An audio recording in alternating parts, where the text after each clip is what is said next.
Call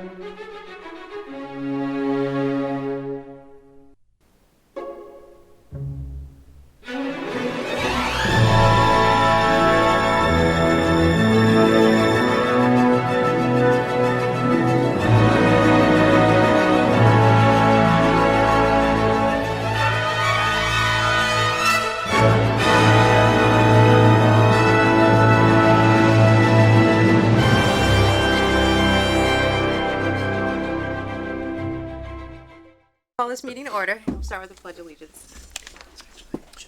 Pledge allegiance to the flag of the United States of America and to the republic for which it stands, one nation, under God, indivisible, with liberty and justice for all. So there are a couple of announcements. Tomorrow is the Grafton Farmers Market last day of the season. If it rains, the market will be located inside the gym at the Senior Center from 2 to 6 p.m. The Select Board is hosting an Ask Me Anything on Thursday, October 13th at 7 p.m. at the Grafton Community House located in South Grafton. Reminder that the annual Fall Town Meeting will take place on Monday, October 17th at 7 p.m. in the Grafton High School Auditorium. First on the agenda is a public hearing for retail beer and wine license. It can take a motion to open the public hearing. So moved. Second. Motion made and seconded. Any discussion? All those in favor? Aye. Opposed? Declare the motion carried. If I can have the clerk read the notice. Sure. Notice is hereby given under Chapter 138 of the General Laws as amended that an application has been made by James Spahue, 311 Beer and Wine LLC for a retail package store wine and malt beverage license. Premise to be licensed is located at 311 Providence Road, South Grafton, MA 01560. And it repeats Grafton. Never mind. The premise consists of 3 floors. Package store will be located on the first floor of the mixed-use dwelling. Space will be used as a retail store for beer and wine convenience store. The second and third floors of the same building are residential apartments, and the basement will be used for storage. Upon this application, the Grafton Select Board will hold a public hearing on Tuesday, October 4th, 2022 in Conference Room A of the Grafton Municipal Center, 30 Providence Road. Remote meeting participation will be available, and the meeting link will be posted on the October 4, 2022 agenda. The meeting begins at 7 p.m. The purpose of this hearing is to provide an opportunity for public comment, published to the Grafton News September 15th and September 22nd. 2022 and to the Town Bulletin Board. Okay. Do we have anybody representing the location that would like to come up and speak?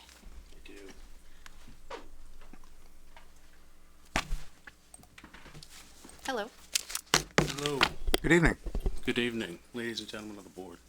My name's Devin Kennard. I'm here on behalf of the applicant and potential licensee, 311 Beer and Wine LLC, and its sole member and manager, Mr. James Spahue. As you hopefully have had the opportunity to review his application that will be eventually submitted to the ABCC, Mr. Spahue has identified a key location that previously had a beer and wine license associated with it, as well as convenience, which is currently planned for the premises.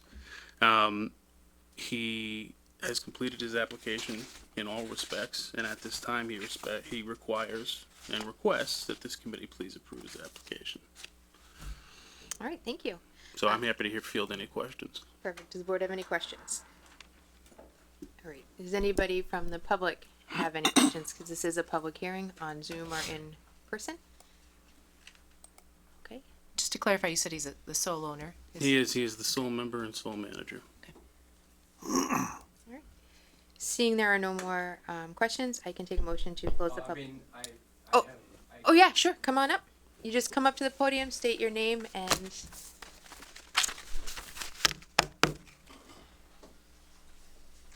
So I just want to give out a few maps, if you don't mind.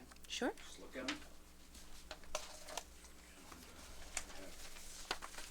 Signatures. This is a hard copy of the whole packet that I created. May I sit? Absolutely. Sure. Yeah. Just state your name. So, Oh, here. my name is Taral Nayak. I own 43 Main Street, South Grafton, Valley Plaza Discount Liquors. I'm the owner of that store. We've been there for around I think about 8-9 years. I asked, when I received the appeal or this notice, I reach out to a few of my customers who live in the community. They are the people at large. And I asked them what they think about it, instead of me putting my own reasoning behind it. And there were a few things that they told me, and then I looked into it. The first thing is that as I provided the map, there is 4 locations nearby, which is me. I am 0.6 mile away from the location. Village Dairy, that is about 1.7 miles. Gary's Liquor, which is outside the town, but still the same, the radius that they have. So, I draw out that's what people are saying, that there are enough choices and selection, pricing, and enough products available in that area overall in general sense. And then I asked them that if a few of them were able to sign it for me. And they said, sure. And that's why we created the signature page, which is enclosed in that packet in the later bag, where they signed it saying, to agreeing to what I asked them, that do you think that you need more business in the marketplace? And, they believe that they don't. And I asked many. I mean, there are, I think about 70 people in that, who signed. These are all signed today. Right? So we didn't discuss it or anything. It was just straight out. Today people came, we asked them, and they signed all that things. Then there were other things that I personally, today I was there, and I talked with a few people who I know, few of them are here too, maybe, that I asked to them, and they bring out few points, which is from people's perspective. They said the neighbors, the neighborhood and the community at large is well served. I'm just gonna quote them, just the sentences they say. The neighbor and community, they believe, is well served. Second thing is that the parking issue they have, which is customers told me that I don't know where they're gonna park, if they're going to have that, because the neighborhood, one of the customers said, because of the parking in the next door, is it their parking lot? They don't know. So that's what they are saying. The other thing is that they have witnessed a lot of kids playing in that parking lot, which is next to that. I believe that they believe that there are some tenants living in the back, which I don't know, but that's what they're telling me. That there are kids who are playing in that next door lot. Does it belong to them? I have no idea of. That was the second thing I'd like to bring it to your attention. The other thing was that one of the neighbor who can see the store, who's a direct neighbor to this location, is completely opposed of it. There is a phone number on that paper for that person's contact who's directly opposing it. He couldn't come today, but we can reach out to that person if you guys would like to then. And in general terms, there are a lot of questions around this. And locations already around it and people being well served. I would, based on what I've seen, I would oppose it. So that's how I think. That's what I've gathered from. There is not a single thing that I personally put into this document at all. This is straight from what they are my customers, but they belong to the community, and that's what it's the community voice out of, which is a summary of everybody's kind of voice. I just have a quick question. You say they're your customers. What business do you own? Valley Plaza Discount Liquors, which is 0.6 miles away from this establishment at the moment. Okay. So I refer to them as my customer, but they are public at large. They are the people who are going through those streets, who are living there, who are all, there are names of the people and with the town signed by each and every, people have signed them. So those are the people who are representing that community, I would believe. And that's what I kind of summarize it for myself to see, so that I don't get biased by my personal reasoning or whatnot. But this is what they say. If you have the question, a lot of people, even Cumberland Farm manager, I know her personally. I was there, and I was there buying a coffee at 5 o'clock this evening, and I told her, he's like, oh, that's why you're here, right? I'm like, yeah, I'm here for that reason. She said the same thing, these things like parking issues or even the neighbor. It's a very tightly packed situation. The other thing is, if you're coming from Depot Street, all that traffic matter there, I have no idea. But these are the few things that people told me, and I'm here to relay their message. You know, and that's all I can say. So I would question it, and maybe there's some doubt in it. Okay. But again, you guys are, you know, you know, acquainted, so maybe you can put more light into the fact. But this is what I got. I appreciate Is that it. good? Thank you very much. Any question for me? Nope. That's good? Thank you. Thank you, and have a good one. Madam Chair, Yes. Might we have an opportunity to respond to the gentleman? yeah, you Yeah, can it's do, a public hearing. Yeah. yeah. Anybody else want to go forward? Can you do it after I ask my questions? Yeah, absolutely. Okay, can you come up to the thing? Let's get some- I'm assuming you're the attorney. I am. My name again, Devin Kennard Yep. from So- from Sassoon Simrat Law. I represent Mr. Spio and 311 Beer and Wine. So, is this gonna be a convenience store? It's primarily going to be beer and wine. He will have some convenience as well. So it's just gonna be beer and wine? That's all? Beer, There's no, wine, and so, some convenience. That's correct. well, when you say some convenience, what does that mean? What, Like chips and probably Coke yeah, and stuff like that. stuff like that? That's correct, Ms. Fry. Okay. So, I mean, I looked at this map, and you guys probably haven't seen this map, but I'm assuming that Nick's Country and Gary's Variety are in Sutton. Yeah, they are. So, we can take those off the map. Yes, I understand the gentleman so- referenced some out of town. So, Location. 311 Providence Road, that building had a fire in it probably 35 years ago. And there was a store in there at the time, and nothing ever happened with it. So, the way I look at it is, somebody's actually gonna do something with this space that's been empty for 35 years. And to be honest with you, I'm all in favor of it, so, competition is a good thing. And that's pretty much all I have to say. Okay. You wanted an opportunity to respond? I do, and if and again, if the gentleman has any of the individuals who brought him statements, or that we could see any certified statements of any kind from his customers who may reside in the town, that would certainly help or maybe influence the decision that we have. But we've not seen that to date, and everybody that, you know, based on the same circumstantial evidence in this way, my client can certainly say that everybody he's spoken to in the town has felt that a store there in that location would be ideal for a number of town residents, particularly in that neighborhood. And I note that my client lives there, so he's going to have immediate control. Just to clarify, because the gentleman brought up the parking. Yeah. Yeah, sure, absolutely. Mr. Spayu, he owns the parking. He next door, does. Right, according Yeah. to the GIS. So all that parking on the right, that's part of his property too. They're different parcels, but it's the same owner. He's gonna. Property doesn't even look like that anymore. They've done No, quite it's a bit been- of work. yeah, It looks it's been it redone. looks a lot nicer than what we're seeing right now. Come on, Will. And does the owner live in that back parcel? That is correct. That's been That's Mr. Spivey. also, And he's sitting also considering expanding, and this is just a consideration at the time, but he's considering adding parking on the other side of the building, and paving that just to expand the parking to serve more customers from the neighborhood. how many licenses do we have in town? I think we have a bit of capacity left. Yeah, it's not capacity, right? Yeah. Beer and wine. There you go. Yep, that's what it looks like.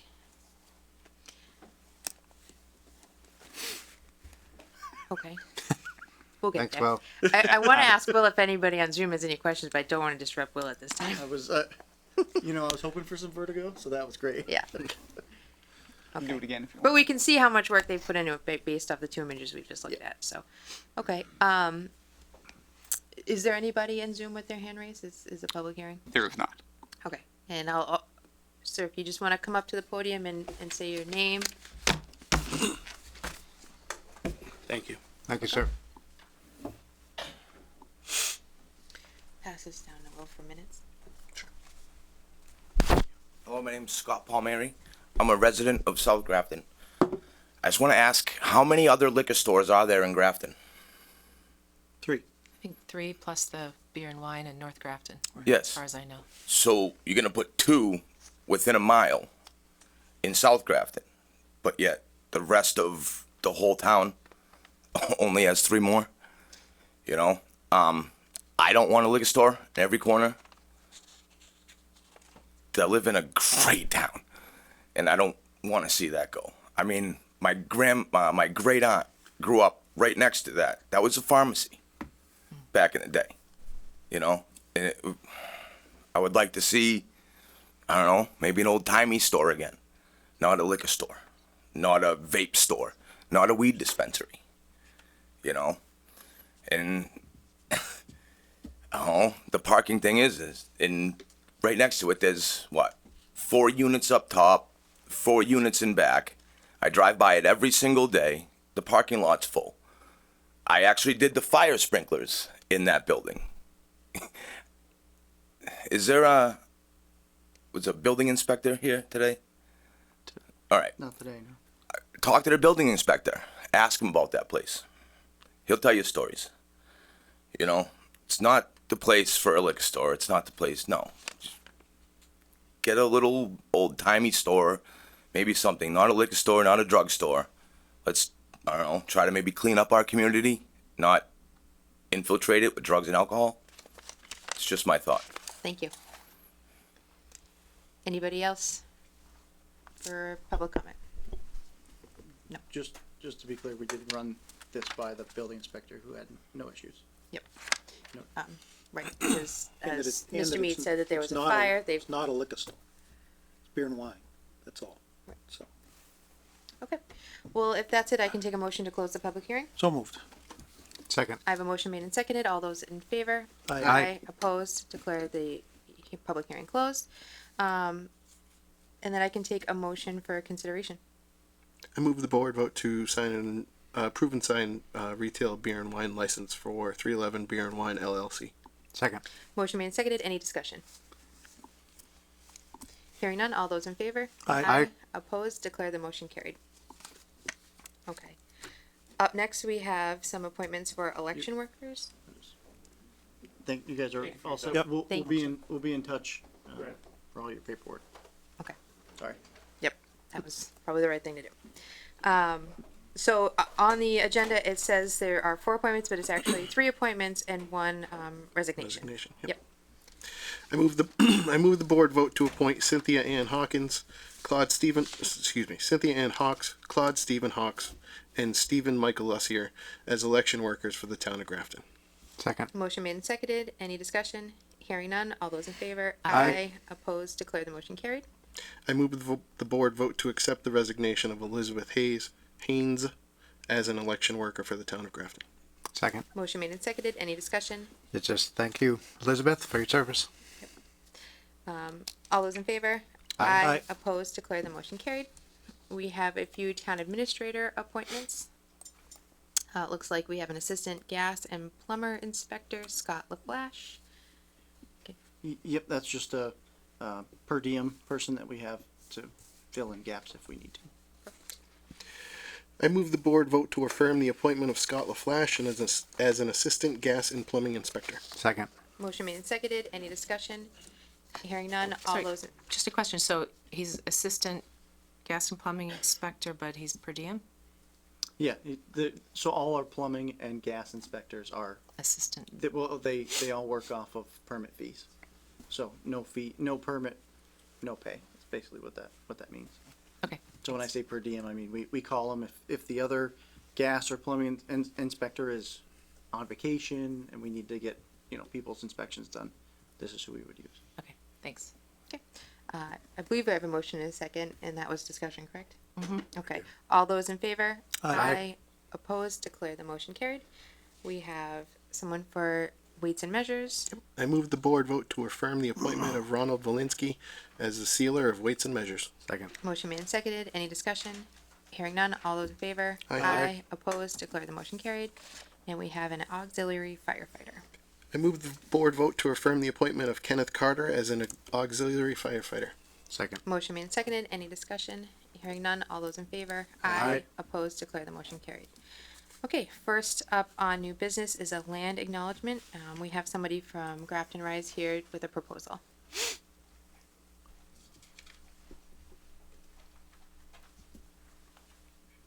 Hi, everyone. Good evening. I'm Rachel Gerstein. I reside at 80 Weston Street. And instead of printing it, I thought I'd read what I have prepared for you all to consider and, certainly ask me questions. So October 10th will be the second time that Grafton has observed Indigenous Peoples' Day as a town holiday.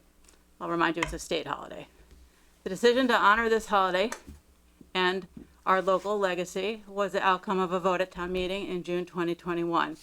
This warrant on the town meeting was initiated by Grafton Rise, that I belong to and I'm representing tonight. And RISE stands for Racial Inclusion and Social Equality. And this initiative was overwhelmingly supported by popular vote. So we're very close to Indigenous Peoples' Day coming up next week. And as we prepare to observe and reflect on this day, I wanted to, as a citizen of this town and as a member of RISE, to request that the town select board use a land acknowledgement that I'm going to read at the end of my statement. And I wanted to add that quite a few towns have done this. For example, Arlington, Andover, Boston, Brookline, Chelmsford, Springfield, Warren, Great Barrington, and Plymouth. Great Barrington reads this annually, and Arlington reads it before every town meeting. Winchester has a particularly excellent feature on their website that I will make sure that you have as a reference. So as many of you know, the Nipmuc Reservation in Grafton is the oldest piece of land in New England that has been continuously occupied by Native Americans without ever being in European hands. The preservation of Nipmuc history and accurate representation of this history intertwined with our own history of the town of Grafton really deserves some support from our town governance and our citizens.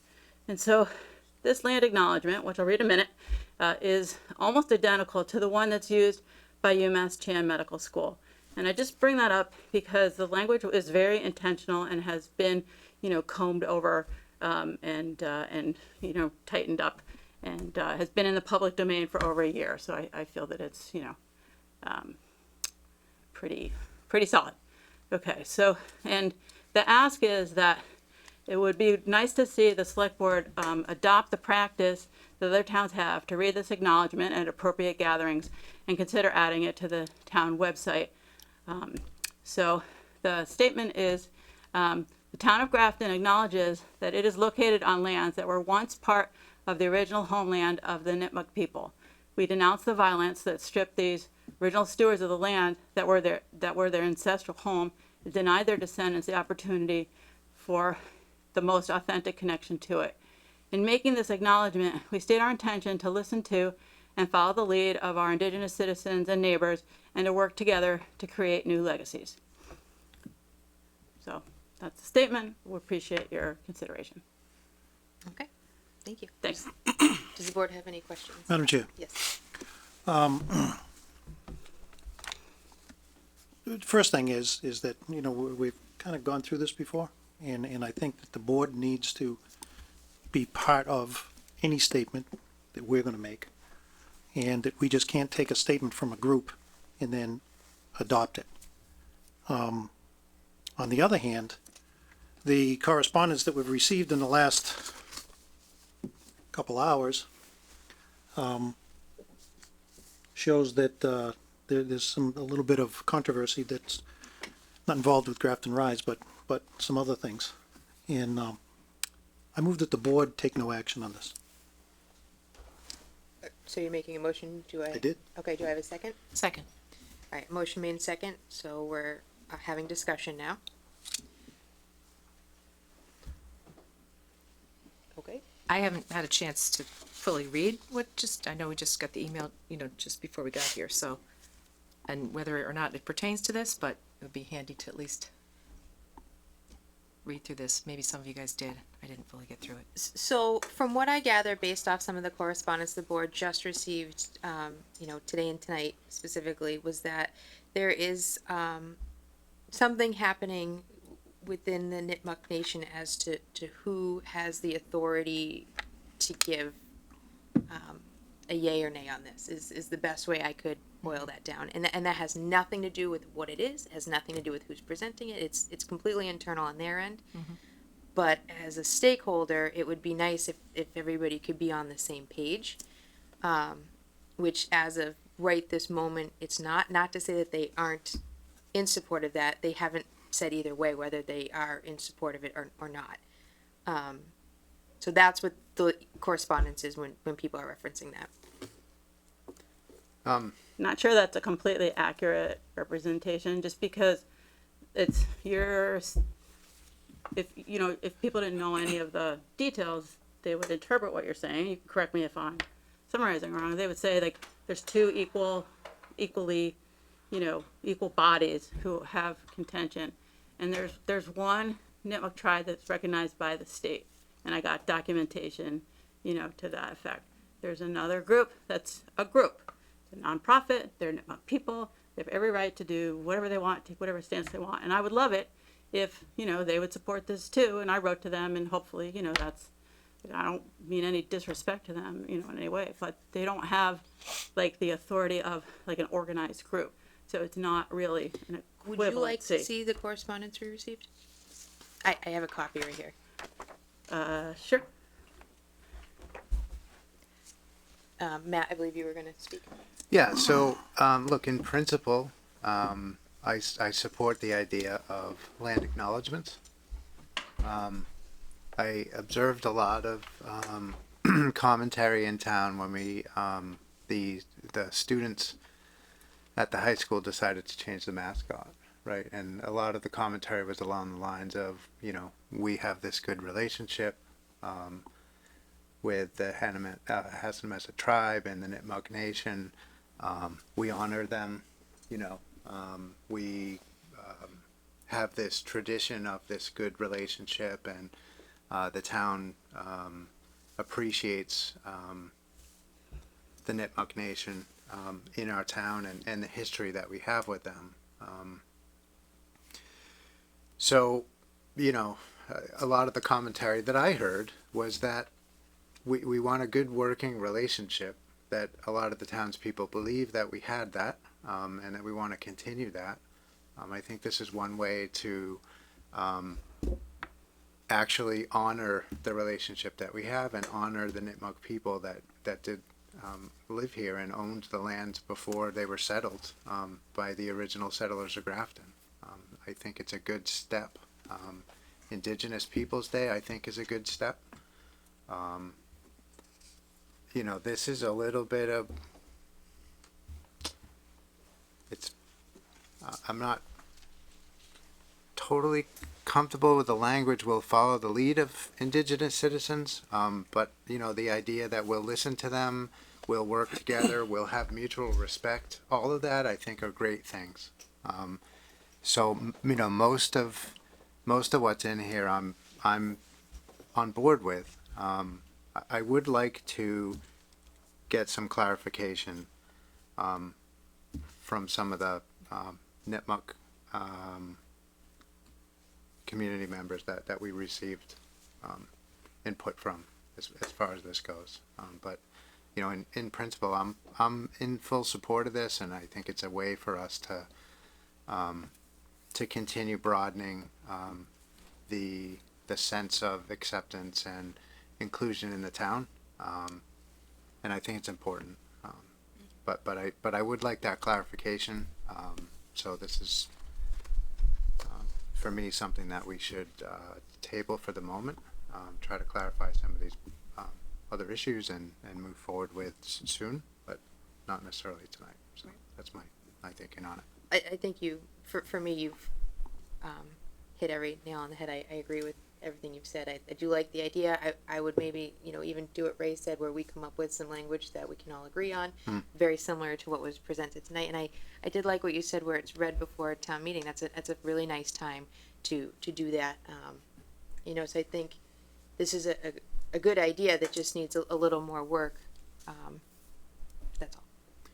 Yeah, Okay. when this issue presented itself, one of my immediate thoughts was this should be something that is not just a one-time thing. It should be annual, or I hadn't really thought about including it in important events or whatever. But it would be nice to figure out some way to. I don't think we can future-proof it necessarily, but to memorialize it in a way that it becomes something that's more of a standing recognition of Grafton's history, all of it,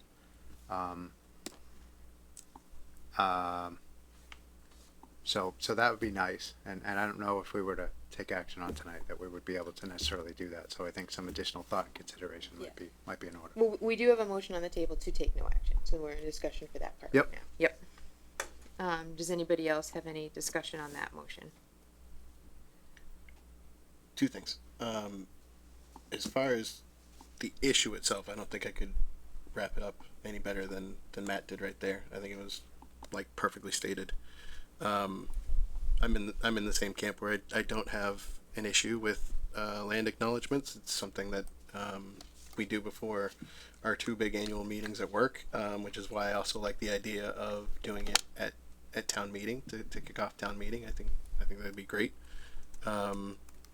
If we take no action, that's just for tonight. That doesn't disqualify it from, say next week or. No, whatever. yeah. So we can Just wanted to confirm. keep working on it and try to, I believe they're trying to do it before Indigenous Peoples Day, which, Right. It does affect that unfortunately, but you guys are also we'll talk about that after, a hike though. Did you want us to, were you gonna mention that at all, or? Sure. We're hosting a hike in the Hamanesco Woods, which is very close to the reservation, as a way to honor Indigenous Peoples Day. We'd love to have people join us. It's a family event. We have teeny little kids. We walk for 1 mile, and it's just a way to, very easy, simple way to be in nature and, kind of appreciate the proximity to the thing. I'm not going to belabor the point. I just think that some of what's in this that you just gave me is inaccurate. And the biggest thing that I think is important, this wasn't brought forward by Cheryl. This is brought forward by us as citizens of the town. Right. That we think that this is an appropriate thing to say to honor, the history of this town, and to kind of recognize, on a moral ground way to, in a way, just recognize the bad things that happen. Right. And so I think arguing about, who has the authority from the Nipmunks to approve this is just getting down the wrong track. And I understand a little bit why you think it's important, but, they said in this letter that Cheryl requested it. I just, as a courtesy, asked her, because I knew that she was involved in the UMass one, and I knew UMass thought, that she was the appropriate person, and that's where that language came from. I wasn't asking her as a representative of all, the people, just as somebody to run it by, because I don't want to do something that, that is like on the wrong track. I'm happy to have other people, look at it or whatever, but this is, kind of dragging the town into this, argument is very unfortunate. And I'm just kind of sad to see that this is taking the, the forefront of the discussion, where the land acknowledgement is by us, as citizens, to try to say something to, the people. And I don't see any objection to the language. It's more about who gets to approve it and who's in charge, and, it's politics, right? Well, I did hear a little bit about the language tonight, where some members of the board would like. No, I meant the Nipmuc people, sorry. Right, okay. Yes, I mean, it's a statement coming from us and hopefully from you. Like, that's the ask for you as a board to embrace, some version of this, right? So this is language that has been used, and, hopefully you'll adopt some portion of it at some point. So for me, it's just the timing. I didn't get to see these documents before I came here. I had some other things going on, so I didn't see my email either. So I wouldn't feel comfortable without having read these documents, not knowing what they're referencing. They did come in before the meeting, and so I should have been able to have read them, and I did not. So I just want to make sure. For not, if I can just finish, I just want to make sure that I know what's in there, and if it does pertain to this, or if it does not, then that's fine. The other thing I wouldn't mind seeing is, the other towns that you mentioned, and maybe what their language is, if we're looking at, potentially tweaking the language. No, that's, yeah.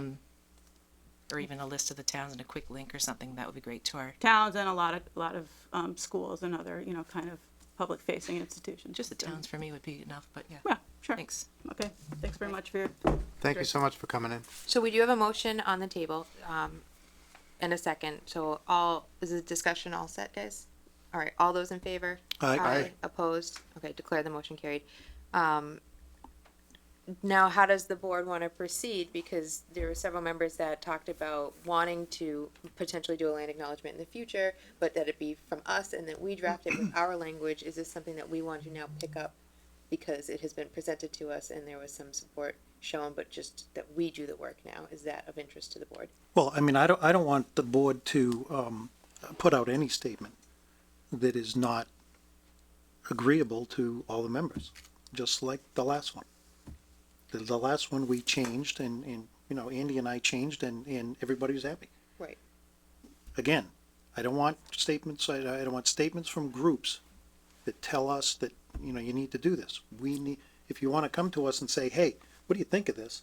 You guys got any ideas on this? And then we come up with a joint statement and everybody's happy. I think that's where we are now, though. So Yeah. I'm just wondering does the board feel comfortable taking this on and coming up with our own land acknowledgement and then coming up times when it wants to be read, whether it is this one time a year or if at town meeting, is everybody I comfortable don't seeing have- this coming back I on a don't have a future problem agenda? with that at all. All right, so we'll bring this back on a future agenda with something to consider. Would there be any interest in bringing it back on next week's agenda with potentially the hope of getting it for October town meeting? Or is that too soon? It is a thought I had, but we do have, again, Indigenous People Day coming up, so there's staff time to consider about getting it written in. If it's possible, yes. Well, I If think some we can make research it needs to happen. be done, and I Yeah, did, and I if did we quite a can bit hear today. back from- You know, a lot of colleges have, have this. I didn't see any towns, I saw Boston and a couple of the, cities around Boston, but, they all have a different statement. Every single one of them. So if we're gonna create this and we're gonna create it for the town of Grafton, then I think we should put some time into it and do it so it's, you know, for the town of Grafton. I agree. It needs to be authentically from this board. I mean, I think that's what you're talking Yeah, about. yeah, absolutely, yeah. You know, Yeah. in principle, great idea, but this specific language, I think, you know, maybe it's close to what we should be doing. I don't know. Obviously, it's been used by other entities, but whatever we issue does need to be from us. So I think, for me, kind of the next steps would be, I think it's unwise for us to try to cram this in. I think we should take our time with this and try to make it something that is a little bit more durable, and instead of trying to get something in quickly for town meeting or Indigenous Peoples Day or this is a really important issue, and I'm fully in support of it, but so it's difficult, you know, like with the other statement we were considering, it's difficult because language is really important, but at the same time, it's the intention that's the most important thing. So it's a little bit of back and forth for me that I don't want to get so hung up on every single word, but at the same time, I do feel like if we're going to issue this and try to make it a little bit more from the town and representing the town, that we should take it in that spirit and try to craft our own language, do our own research, and have board members bring individual ideas into probably a workshop to come to some language that we all feel good about. The goals meeting might be a good time too, if we brought some ideas on the land acknowledgement. Sure. How we wanna. Yep. Okay. All right, so does anybody have any other comments on this agenda item? Okay. Up next is the FY23 capital and road stabilization fund procedure, and that's just to take action to collect the money. Yep, so as you know, or for the new members, every year we have to vote to actually raise the road stabilization and capital stabilization account overrides. Last year, we put in place a policy whereby the board will discuss and or decide whether or not it wants to add 2.5% to each of those fund balances, or those appropriations. So for this year, the roads account is, in fiscal 22 was 1.5 million. If you added the 2.5%, it would be $1,537,500. The capital stabilization account is an $800,000 ask, and that is $820,000 with the 2.5%. So all told, you go from 2.3 million to 2.3 million $57,500. Okay. Does the board have any questions? No? Is everybody in favor of raising it the additional 2.5%? Okay, I can take a motion to that effect.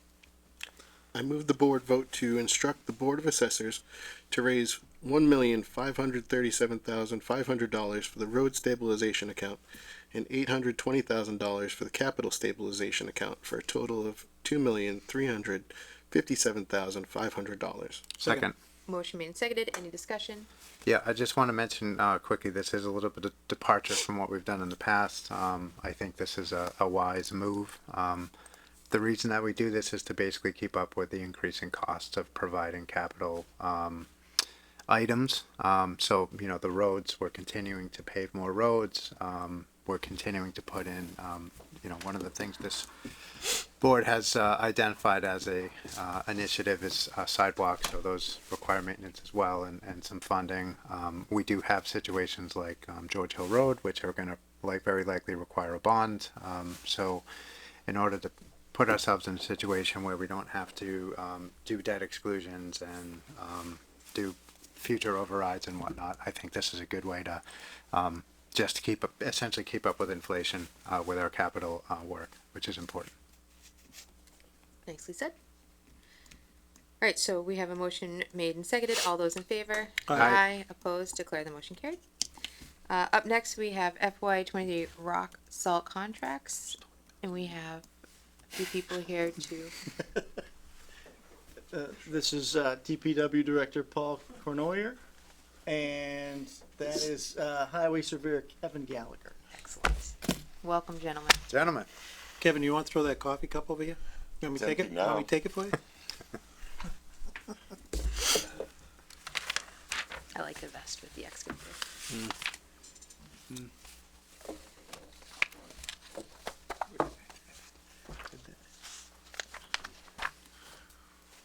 Hello, gentlemen. Do you want to say anything, or are you just here to answer questions, or? Just here to answer questions. Excellent. Does the board have any questions for these? So I'll just then talk, because Thank you. that's kind of the point. The salt contracts, they went up about $10 a ton. Is that where we're at? For the primary, the secondary one went up like $20. Okay. So So all in, if you take a look at what we've done for salt tonnage over, say, the last 5 years and what we spent, winds up being about, did we say $45,000 more Yeah. than we paid last year? If this year mirrors the average of the last 5 years.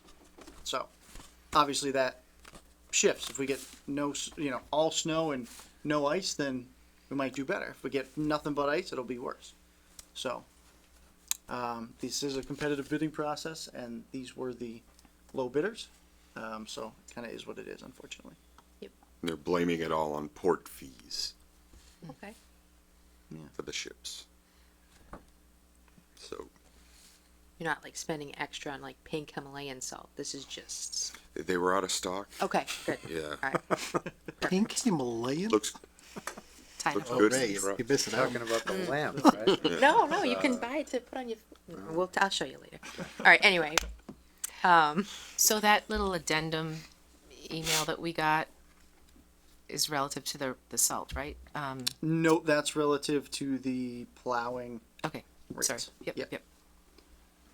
All right. So if the board doesn't have any questions about the salt contracts, I move the board vote to approve and sign the rock salt contracts for FY23 with the primary supplier Morton Salt Inc. and the secondary supplier Eastern Minerals Inc. Second. motion made and seconded. Any discussion? Hearing none. All those in favor? Aye. Opposed? Declare the motion carried. We're also here to discuss the snow plow driver rates. No, me again? I You suppose. guys want me to do it, or you want to do it? you're doing a swell job. Okay, I'll just keep going. Have at it. So every so often we look at the rates that we have for the contractor trucks. So a lot of towns, most towns that are our size, will go out and hire some contractors to do the routes that we're not able to handle with the amount of trucks that we have or staff that we have. And so all that this is doing is updating the rates that were last updated in 2018 by looking at what other communities have and trying to keep us either competitive or be a little bit better to try to attract those folks. The other thing to kind of keep in mind is that some of these rates will never actually probably wind up paying, because realistically it's 3/4 ton, 1 ton, or triaxle that we probably won't get either. Yeah, It's unlikely. Everything else we have a rate for, but we don't ever see. Oh, we might have a backhoe. or this year. backhoe. Yeah, we might have a Backhoe backhoe or this front end loader. Yep. And then the rest are just small. Right. So again, average year, all things remaining equal, this would probably increase our snow and ice budget by roughly 10,000. So can you say what the most common ones are again? Did you say 3/4, 1 ton, and triaxle? 3/4, 1 ton. And where it says backhoe loader and possibly front end loader. Okay. That's what we've had in the past. But over the past 5 years, it's been just 1 ton and 3/4 pickup. I'm trying to get more machines, but they're just not out there. Sure. Yeah. So that's been it's obviously it's been an issue. Getting plow drivers, like Yes. a pretty big issue, right? Yeah. Just driving down the pike now, there's like signs, they're flashing boards saying drivers wanted. Yeah, I know. Yep. Wow. The you know, contract, 'cause- the contractors no longer stop working. They stay, they keep going. They used to take winter, shut down for winter. They keep working now, so not a lot of their vehicles are being used Yep. the whole season. That, and we did have a conversation with one of the 1 ton guys about, just to plow for the town, it's an extra $1,400 on their insurance. So when you okay. make 5 or 6 grand extra plowing on Yeah. the side, it, all of this stuff starts to erode into it. Fuel is more expensive, parts are more expensive. Yep. The cutting edge is more expensive, everything. Why, at a certain point, why do it? I just keep my truck in the garage, it'll last me longer, and, I don't have to be out for 30 hours straight to make an extra $4,000, $2,000, whatever it is. And you also did tell us that there's some plow group, again, that they're all chatting and go to this town, it's got a better rate, they've got less insurance requirements, so they're all trying to get the most bang for their buck as Yep. well. So we, I don't think we blew anything out of the water, but we tried to keep ourselves competitive, so. So Kevin, you got to bring them coffee. Make it a little more attractive to plow Grafton. Absolutely not. It was Ray's idea. It wasn't my idea. I just thought it would be nice. Ray will get in the Facebook group and tell us everything. Yeah, I'll get on Facebook tonight. All right. If the board doesn't have any questions, we can entertain a motion. I move the board vote to approve the snow and ice contractor rates as presented. Second. Motion made and seconded. Any discussion? Hearing none. All those in favor? Aye. Opposed? Declare the motion carried. Thank you, guys. Excellent. Thank you. Thank you very much. Always a sense. pleasure. Thanks, guys. Nice to see you both. Keep your fingers You guys crossed. too. You need us for anything else, we're just a phone call away. I know you are. Absolutely. Except it's always more money. That's why I stopped calling them. Used to call them on the drive in, not anymore. It's an expensive phone call. Thanks, guys. Good night, guys. Thanks. All right. Up next, we have a policy to review. The liquor license policy. Yep. Review. So this policy comes by way of kind of what you've been doing all throughout the summer, and some of the conversation that I've heard from all of you at this table, and trying to fit that into creating some kind of policy that can be universally applied, regardless of applicant, right? And so we looked at a whole bunch of towns' liquor license policies. These are for specifically, this policy is for the special alcohol licenses, i.e. the 1 day and up to 30 and all the things we've been talking about. So what we did was took a couple of towns' policies that we liked. We boiled them down into one policy and then tweaked it for Grafton a little bit. And so the intent, if you, if you want me to just skim through kind of the highlights? Sure. Does that work for you? Okay, so there's 2 kinds of alcohol licenses. There's the 1 day all alcoholic beverages, and then the wine and malt beverage. All of that is regulated, and you can see we call out the MGL throughout, which is 138, section 14. This also creates some exemptions, so private residents, if you're having an event and it's invitation only, there's no money exchanged for alcoholic beverages, there's no tickets, there's no donation required, there's no entrance fee, you're just having a party at your house, does not apply to you, right? Same thing with business and charities, so, you're having a cocktail hour and nothing is exchanged, there's just some wine and some cheese or whatever you're doing, we can exempt you from that as well. So special one-day licenses in general, it says that they may be issued only to a natural person or natural persons acting on behalf of a business, organization, or charity. The person named on the special license must sign the application for the license. The person named on the license is responsible for management of the license and shall be on premises for the entire event. The person named on the license shall be a U.S. citizen. That is a state regulation. That's not just us being exclusionary, just to clarify that. So this is the probably most important paragraph of what we've been talking about. Each licensee or underlying business may only be issued a maximum of 30 special licenses in any calendar year per location. When there is an underlying business hosting an event, the board will consider the number of special licenses obtained by the underlying business and not the individual who signed the application. The purpose of this is to prevent the underlying business from circumventing the 30 per year rule. Accordingly, the board may consider related persons or entities to be a single entity for the purposes of this requirement. A business, charity, or organization which maintains multiple locations where the events are held may receive 30 special licenses per calendar year for each individual location. So, try to sum up 6 months of conversation into a paragraph. 6? Well, I'm being conservative. The rest of this just really, and I'll just skim over it. It's a lot of things. You know, you have to serve, the last drink must be served at least 15 minutes before the closing hour, or last drink must be served before the closing hour. People can only be there for 15 minutes after. It just gives kind of those same generic guidelines that you kind of see everywhere in municipalities. If you're going to have more than 100 people, we ask that you 100 persons in a building and entertainment will be required by state law to have an events manager, and certification for this is issued by the state fire marshal. It's just kind of those things. It talks about objectionable noises. There's insurance requirements. You can't store alcohol. Just kind of basic things, in my opinion. But I think that adopting this policy or a policy similar to it would give the board some solid ground to stand on with regards to how it's going to make its decisions. Because as we've seen, the law has different interpretations. There's a lot of different ways you can go. But I think that if you adopt something similar to this or this, you're gonna level the playing field for everybody that's looking to utilize this process. Okay. Does the board have any questions? Oh, very good. Yes. Under requirements, it says the form must be submitted at least 60 days prior to the event. Is that our current policy? Nope. And so that's something that we could certainly discuss. I think 30 days is reasonable.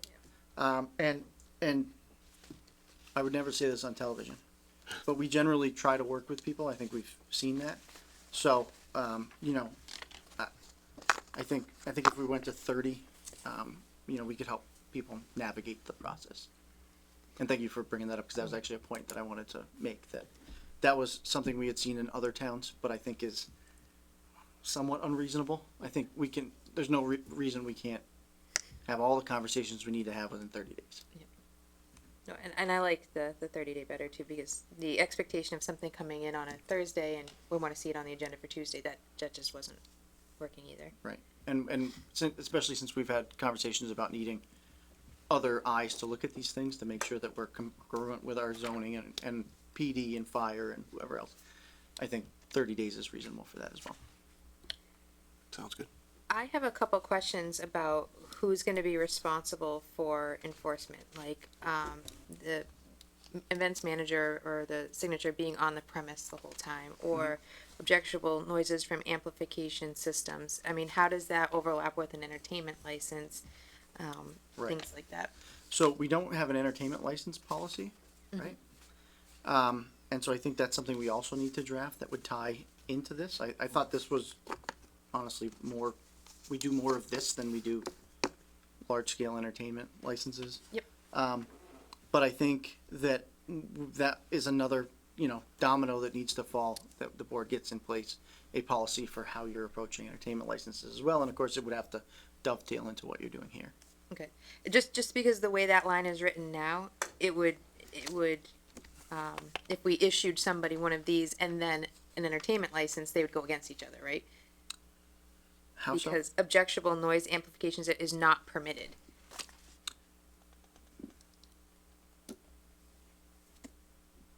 Yeah, I see what you're, okay, I see what you're Just, saying. I mean, it's a good line, but just a little tweaking of, I Okay. don't have a good recommendation to tweak it, but it just stood Well, out what's to me. objectionable? That's the thing. In the fact that it's not permitted. It's just, Well, and it- may require an additional license, Yeah, you could do something. Again, not having, only having the DEP guidelines for noise, trying to write this in a looser manner, you could, you could strike that whole thing.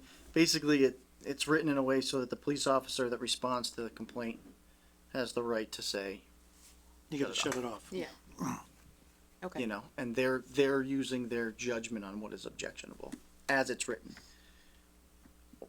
Absent a bylaw that calls out specific decibel readings, I don't know that I'd want to put that in here. Because then now we're creating a different standard than we're, for everything else that's out there. Right. So that's the intent of that language, but we could certainly workshop it. And how are we gonna know if people stayed on the premise the whole time for an event? So a lot of this, and this is just kind of how these 1 days are going to go, you're just going to have to take people's word for it to a certain degree. We can ask for spot checks, we can do stuff like that, but in my experience, they're rarely ever needed. I mean, if the person goes through the process to do this, they're trying to hold a good event that Yeah. follows the rules. It's the ones that didn't do any of this that go off the rails. And generally. 90% of them are just 1 day. Right. Yep. Yep. Right. Tufts. Right. Yeah. We've seen a number of them for Tufts to do their fundraising stuff. I didn't hear anything from any board member that we had concern that they're gonna, Right. throw a kegger in a parking lot and it's gonna go sideways. Well, that goes into my next question. Most of them are 1 day, so the storage of alcohol doesn't apply to most of them, but it will apply to at least some of them. Yep. And how does that work? Where I imagine it's not being removed from the premise each and every day. Right. Well, we'd have to discuss that with the licensee, as that's a new requirement. Okay. So is there something that we can include on the application that they see that's a This, trigger to I them? would assume, this is now attached to every. Okay, great. That's even better. Perfect. That was my intent. Is that would be Okay. how that works. So would the expectation for those folks who have multiple ones that they would be clearing it out each time? Yep. Yep. Okay. I mean, that's the intent there. If the board chooses to go some other way, I mean, I can see how that would be arduous. Does it say on the premises? I don't have it pulled up still. Oh, no, sorry. There's a clause here.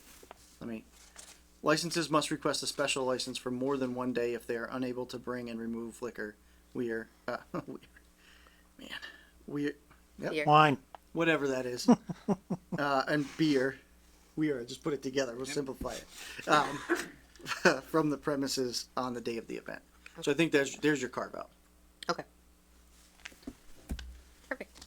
All right. Get me some weir after this.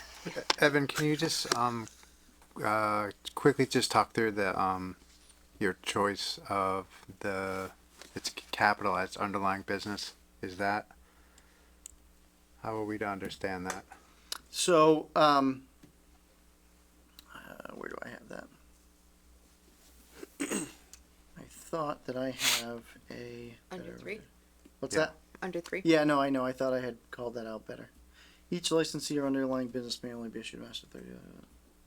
That seems like a key term Yep. and it's underlined, so I just want to understand it a little bit if you have some context.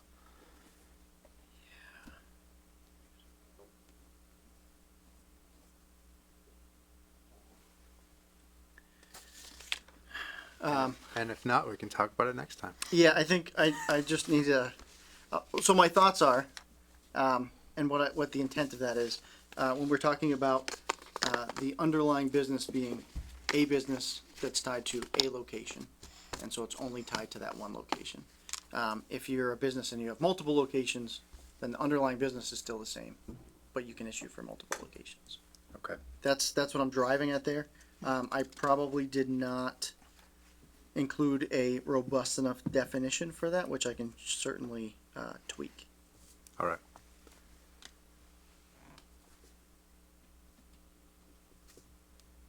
Yep, that's a good I mean, point. I understand the intent of it. Yep. Um, No, but that is something that we continually drilled down on. as I was, thinking about the Yeah. Holden Farm situation, the underlying business was it's an important. I agree. Yeah. Okay. Let me, Thanks. I think in one of the other towns that we were borrowing, it probably defines that, and I didn't carry it over into this. That's kind of what I was. That- that's- I think- I think that's Is it, it a yeah. legal term? Is it a generally No, understood? that's a good catch, Matt. Yeah. I'll elaborate on that. Thanks. Okay. Any other questions or comments? This is right. This is why we're Weird. Yep. You guys gotta stop we drinking. Gotta stop drinking before these things. This is why Ray hates it when we grab from other towns. Look at all the little discrepancies that we're getting here. Just before this, it said Taunton like 40 times. So just be happy I got those. No. So you guys gonna change it from That's 60 to 30, define underlying Yep. business and bring it back? Yes. Okay, Does That's- everybody feel comfortable with those edits? Yeah, it's pretty good. Yep. excellent. All right, Thank you. Thank you. perfect. Select board reports. Does anybody have any select board reports? Madam Chair, Yes. I received a call from Casa Builders about Snow Road. And gonna be meeting, Evan and I are gonna be meeting with them next week. I don't know what they've come up with, but they've been gone a long time. Yeah. So, also meeting next week with, Sean Paget. And a TIF meeting, another TIF meeting on, Feedback Earth is, I think it's Tuesday. Anyway, yeah, so to discuss their TIF. They gave us a great presentation and, it's a great business and they've actually done quite a bit. So we're gonna discuss it. So, it's not gonna be a fast thing, so. Okay. And it obviously won't be at the October town meeting, it'll be at the May town meeting, so.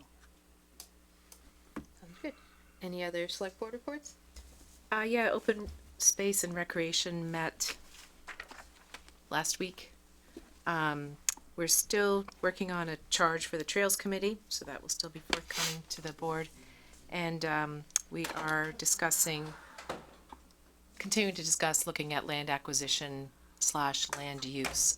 So we're starting to look at some maps of the town and looking at parcels and how they might connect and things that trying to prioritize what we might want to acquire versus sell off in the future. So committee's still meeting once a month. And yeah, if you have any questions. Madam Chair, so I attended recently. There was a 3-session virtual conference. It was called Tools and Strategies for Increasing Housing Production. So this was sort of 40B 101 kind of stuff, mostly from DHCD. There was some discussion about creating community support and engagement and whatnot for housing production, as well as day 3 was kind of on the MBTA zoning requirements, and they issued their final guidance from the state and whatnot. So it was really informative, very lots of knowledgeable speakers, and it was a really good take. So I think they'll probably publish the videos online at some point. So if and when I get those, I'll send them along to other board members. So it's good. Is there an affordable component to the MBTA zoning now? There is not. Okay. Nope. Is it? All right. Any, thanks for sharing it. I look forward to those videos. That's Yeah. very exciting. Any other select board reports? Okay.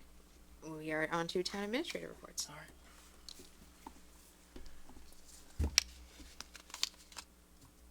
All right, jump right into it. So again, just to remind everyone, I'm keeping some of the themes that are kind of slower moving, but just so that we keep them on everybody's radar. So we held our capital summit last week, week before, 2 weeks ago. 2 weeks ago. Yeah. I don't know, it's all a blur. And so we continue to build our, it looks like I said building inventory list, like it's a building inventory, but it's not. We're building our asset list. We're really making some good progress with that. I'm very happy. We've got some really good bones to that. And we are starting to work with a consultant to put together a new 5-year capital plan that takes into account our budget projections and moves things around to try to, again, make us look more like a plateau than just an incremental line. It's the same group of people that helped us put together our 5-year projections, that worked with us in the background to help us analyze some of that data. So they sent us a couple of samples, and there's some really nice ideas out there. So How long do you think before they'll have something like that put together? springtime. Okay. So it's not going to be for, it might not impact this upcoming fiscal year, but we'll try to do it, before then. Is the intention to create something that can be then maintained and sustained by staff? Yep. Okay. It's kind of the same, when I sent all of you the background spreadsheet for Yep. the projections. So every year you can just go and input stuff, and every year you can go and tweak things, and also run what ifs. ClearGov's very good at a lot of those things, but it's nothing without the underlying fundamentals that you have to put into it. And so the other neat thing, and I will say this as a plug for ClearGov, is all of my conversations with Anna, our local rep, who's from Grafton, actually. It's great. She answers the phone every time I call because she thinks I'm the schools. So when I call at 7:30 at night, she answers. But she's been great, and all of these things that we talk about, they consider. They bring them back to their team, and they've actually implemented a couple of things that I've brought to their attention. So it's pretty cool. But anyways, long story short, we're gonna be working on that as a group, and I think that the exercise of building that document with the department heads is gonna bring us even farther along as far as understanding what capital is and what it should look like, rather than doing it, once or twice a year and then, you're off doing your other stuff all year. So I think this will be a good process. I'm pretty excited about that. And so we are building our budget projection for capital for our first round look of this fiscal year, which should be out, by the middle of October. TRICOM, we had that meeting on the 21st, and we went over our projections. I think that meeting went really well. I liked being able to present to members of the school committee, and I was thinking that, that might be something that we want to start doing to the whole school committee as a way to kind of bring the two groups together, the two halves of the budget together. And then the rest of it is unchanged from last time. It's our general timeline, which our budget kickoff is around the 1st of November, and then throughout the winter as we head towards May. Change that. We just signed the contract for DE&I, so we're getting closer to that kickoff date. Westboro Road water main, no update, and that is likely not to have a heck of a lot of information to give you guys until we get to this closer to the spring. Town meeting prep. So we decided with the finance committee that we're not going to do a logistics meeting. We don't feel that it's particularly warranted at this time. We are going to issue the warrant via code red this time. So if you've signed up for government notifications and given your email and or text number, you will get a link to just click and see the PDF warrant right like that.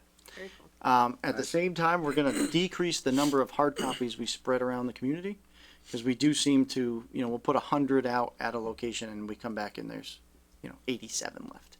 And then we're picking those up and bringing it to whole. It just seems a little arduous. So we're gonna decrease those amounts, because I think this is probably the way most people would prefer to get updated. Can you put like a QR code if like the 50 you leave do disappear, but there's a QR code they could scan if they went to a location and it wasn't there? Yeah, probably. Yeah. Yeah. I have no idea how to do that. I have no idea how to do it either. I imagine You it's just possible. draw that little thing, Right. little box with a bunch of There's lines in it. QR Yeah, code it- generators that are very I- trivial to use. I'm So sure. The answer is yes. But we can do in that. short, I'm not gonna learn how to use it. Will's gonna just do it, and then we're gonna be fine. And lastly, we confirmed. Get on that, Will. And also, I'm kidding. I know how to use a QR code generator. I do know. I'm not so sure about that one, Buff. No, I don't. I really don't. No surprise. Matt's Yes, he's never gonna fact check that. So, and then sign language. We have a sign language interpreter that will be there. Mr. Berger, to his credit, booked this out, I think, 8 months ago. Awesome. Good. To make sure that we would be in that queue. And it has been confirmed that we will have a sign language I interpreter. thought you were gonna say Bob Berger was gonna be the sign language guy. He's actually He learned sign He's language? learning sign language so he can do it. Yeah. So good for him. Congratulations Sounds on like that. And Designated mic runners this time, so it's not. we will. I honestly I really like to do it, but we'll alright, we'll then because I get to go more power. interact with people. Okay. But we'll figure that out. We'll see what happens. Do we have, will we have mics, mic runners? Yes. though? Okay. And then, sorry, just a question on the hard copies. Will they still be where they were, Yes. just in lesser numbers? Yes. Okay. Yeah. We're just not gonna. We were at one point we're printing out 400 copies for a meeting that gets, 100 people. 75 people in the fall. 75 people Yeah, in the that's about fall. It seems like a lot of documentation to just be wasting out there. Sure, Where as long as they're at the same place. yeah, as just absolutely. lesser Yep. numbers. Same place, just lesser numbers. And we'll go from there. Okay. Complete Streets is just going to be a placeholder. I don't think you'll have an update on that for a couple of months. Public Employee Commission, we are meeting to review preliminary rates on the 6th.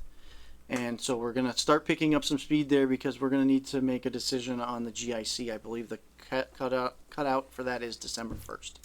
So as we get rolling here, that'll start to speed up. ARPA committee, we haven't met since last you folks met, and that's the same update as last time. And then lastly, we pushed Office 365 implementation to be done by the end of October. We were kind of rushing into it, and it was coinciding with the RFP process, and that felt squishy. So we decided to just hit pause and work that out later. We did a letter of engagement for regional dispatch. We are reviewing initial district agreements, which is basically the agreement that says, yep, we're gonna move forward. State, give us some money so we can figure all this out. And we're touring potential sites. I think that might be premature, but it's not bad, I guess, to see what the market holds and exclude some of these things. Because I think even if and when the town decides to pull the trigger on all of this, it's going to be some substantial upfitting, refitting, or building, right? So, municipal center upgrades. So the contract is issued for the door. We're just waiting for the start date on that. Do you have a date when they're going to start? Not off topic. Okay, but it should be soon. I'm going to try to get that done before winter. Senior center, we're waiting on a couple of pieces, and then the assessor's window. We've got that earmark, and I just got an email today about releasing those funds from accounting and finance at the state level, and then we'll be able to issue the RFP for that and start building. So I think that's it. Yep. Very nice. Any questions or comments? Okay, thank you. On to correspondence. Does anybody have any correspondence they would like to discuss? Okay, hearing none, we can move right on to resignations. Sure. I move the board vote to acknowledge and accept the resignation of Officer Jensen Plotkin from the Grafton Police Department. Second. Motion made and seconded. Any discussion? Can we send her a letter of thanks? Oh yeah. Awesome. All those in favor? Aye. Aye. Opposed? Declare the motion carried. Yeah, and thank her for her long and dedicated service to the town of Grafton. Absolutely. And anybody here for public comment in person or on Zoom? Nobody on Zoom. Okay. We do have a couple meeting minutes to approve. I move the board vote to approve the meeting minutes for February 1 and September 20 of 2022 as written. Second. Motion made and seconded. Any discussion? Hearing none. All those in favor? Aye. Opposed? Declare the motion carried. Great. We do have a reason to go into executive session tonight per Mass General Law, Chapter 30A, Section 21A2, to conduct strategy sessions in preparation for negotiation with a non-union personnel or to conduct collective bargaining sessions or contract negotiation with non-union personnel, as well as Mass General Law, Chapter 30A, Section 21A3, to discuss strategies with respect to a collective bargaining or litigation if any open meeting may have a detrimental effect on the bargaining or litigation position of the public body and the chair so declares. Do I have a motion to that effect? So moved. Second. Motion made and seconded. All those in favor? Aye. Opposed? Declare the motion carried. Okay. We will come back in a regular session just to adjourn the meeting, but we are all done for right now. Thank you.